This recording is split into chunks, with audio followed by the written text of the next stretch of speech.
Alright, so let's talk about the Texas offense for a little bit. First, they start the season off. We hear all about Garrett Gilbert. Garrett Gilbert's won the job. Spring practice, summer practice, Garrett Gilbert. Looks like he's back to that form where he did against Alabama. Garrett Gilbert this, #1 player in the nation, blah, blah, blah. And now Garrett Gilbert's transferring to SMU or whatever. You know, he's telling Mac Brown to stick it. And I can't really blame the kid, to be honest with you, you know. I'm not so sure how much of a chance they really gave him. They beat Rice, you know, and he threw a couple picks against BYU. They took him out of the game. The other quarterbacks didn't do anything in the first half, a little bit. Yeah, they won the game against BYU by a point. So I admit that Garrett sucks and he's not that great, but I'm not sure he got a fair shake this year. So with that, I don't blame the kid for transferring, and I wish the kid the best. He just didn't have it under Mac Brown. But that isn't the first time we've seen a highly praised player come under Mac Brown and not have it. So that's an interesting thing to watch. Yes, the quarterbacks. Let's talk about them. Case McCoy, David Ash. You know, both are youngsters. Case, you know, he's a gamer. I'll say that for him. But he throws a very soft pass. He's slow in his scrambles. It was obvious against Iowa State because Iowa State hammered him a couple times because he hasn't learned. He's got to scramble fast. He tries to kind of slow play it. That ain't going to work this week against OU. We know that. But I tell you what happened. In the second half against Iowa State, Case got less playing time and Ash got more. And it looks like Ash is taking over the offense, which is what I said at the beginning of the season, that if Mac Brown had any balls, but he's like Bevo, he does it. He should have started at David Ash at the beginning of the season and just went with him and and let him be like Bomar and learn from it. But instead, he tried the Garrett Gilbert, he tried the Case thing, and he's tried to work Ash in just for this OU game. It's not going to work.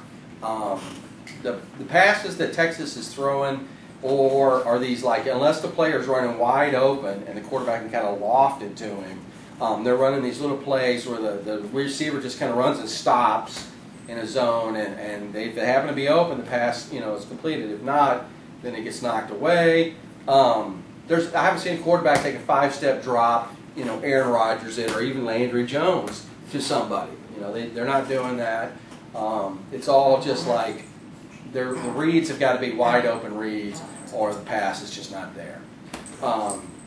Case has shown an ability to scramble a little bit and hit somebody on the move, but not enough. I mean, against Iowa State, that was limited. OU's going to get a lot better pass rush than Iowa State, especially out of the front four. And then when our linebackers blitz, it's going to be a very interesting thing to see. Because they like to talk about how Texas is going to blitz us with Manny Diaz and stuff.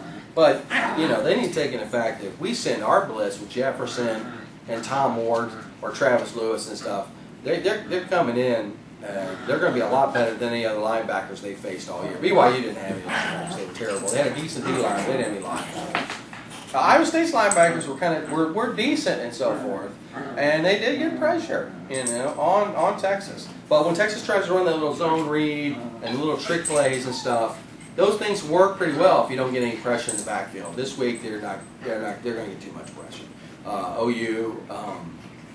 I know we're hearing a lot about Harsin and Boise State, and how the trick plays beat OU in the Fiesta Bowl. The beat OU in the Fiesta Bowl was Paul Thompson turning the ball over inside the red zone, their red zone, so to speak, inside our deep in OU's territory, which Boise State didn't have to go very far to score a lot of their points.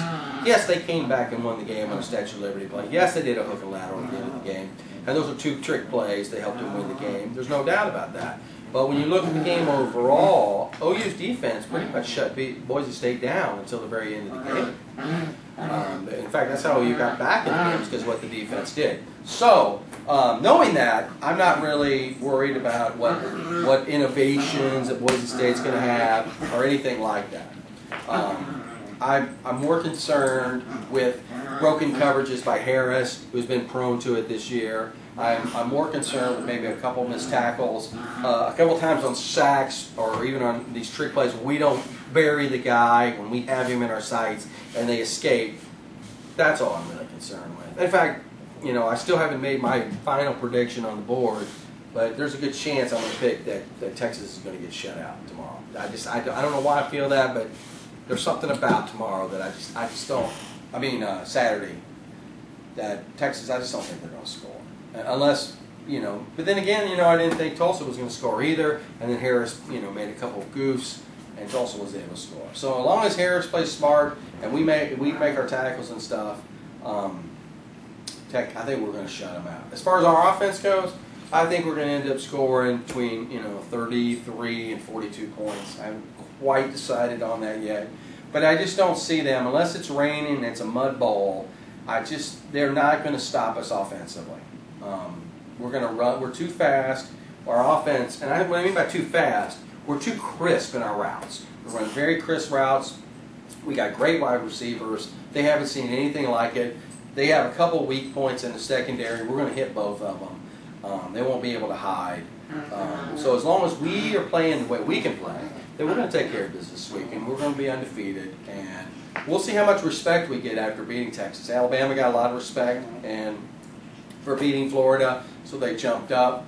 So we'll see how much respect we get when we beat a top 10 team in Texas.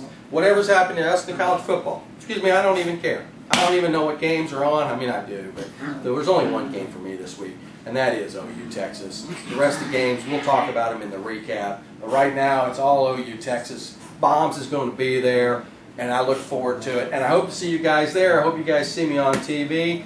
But to be honest with you, I'm not even that worried about the game. I'm not, you know, any sooner who is. I don't blame you, but calm down a little bit. We're going to take care of business, and OU's going to beat their butt. In fact, we're going to see that famous looking back Brown, you know, that we were used to seeing, you know, since 2000 and 2003. So with that, Bombs is out. Number 8 is on the way. So Boomer Sooner, baby. See you in Dallas.